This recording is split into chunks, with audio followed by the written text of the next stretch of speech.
Hey now, my name is Nick from Board Game Brawl, and this is your Kickstarter update. And to be honest, there is not a lot going on Kickstarter right now. There's not a lot of big projects, nothing really interesting to talk about there, at least this week. So I figured, I asked Tom if I could have permission to just have a segment talking about the business aspects of Kickstarter, the financial analytics, because I find that stuff fascinating. I found a lot of interesting data about that, so let's just spend the segment going over that. Alright, just kidding. Let's talk about Scythe. Scythe is a 4X game from Stonemaier Games. It takes place in an alternate history version of 1920s Eastern Europe.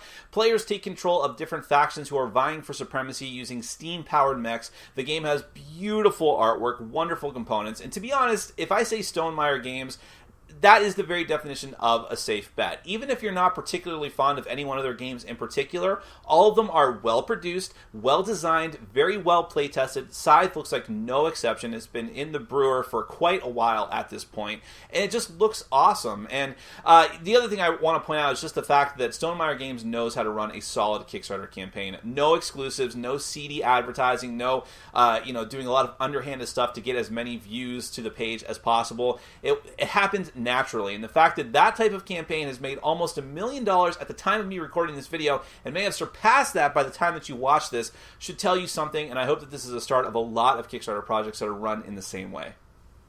Hunters Enter the Darkness is from Kid Loves Tiger Games, and this is described as a MOBA type game, a massively online battle arena. I'm sure I got some of those words wrong. But you take a bunch of chibi anime-style miniature characters and duke it out on modular boards. You can build these champions up ahead of time. It has definitely an Arcadia Quest type feel, which is certainly not a bad thing given how awesome Arcadia Quest is. This one has more of a Ravenloft, dark gothic horror type theme to it, although it is still cute chibi miniature. So if any of those things strike a chord for you, give it a look.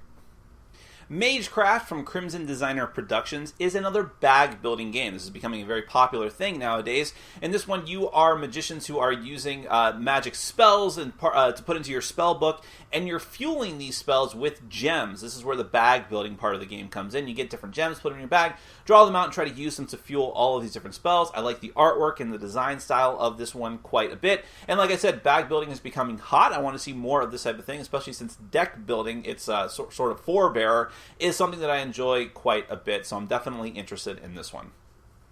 Crimson Creek is from Toy Story and Enterprises. This is a semi-cooperative card game. The Hatchet Man is after your group of beleaguered friends who decided that they wanted to spend their time at a haunted cabin by the lake. Always a good idea if movies have taught me anything. You need to run, you need to hide, you need to outwit the Hatchet Man by sometimes helping your friends and sometimes not. It has a very dark and evocative art style. If you like those types of games, semi-co-op games where you're kind of on your other player's side, but not quite, definitely give this one a look, especially if you like horror movies.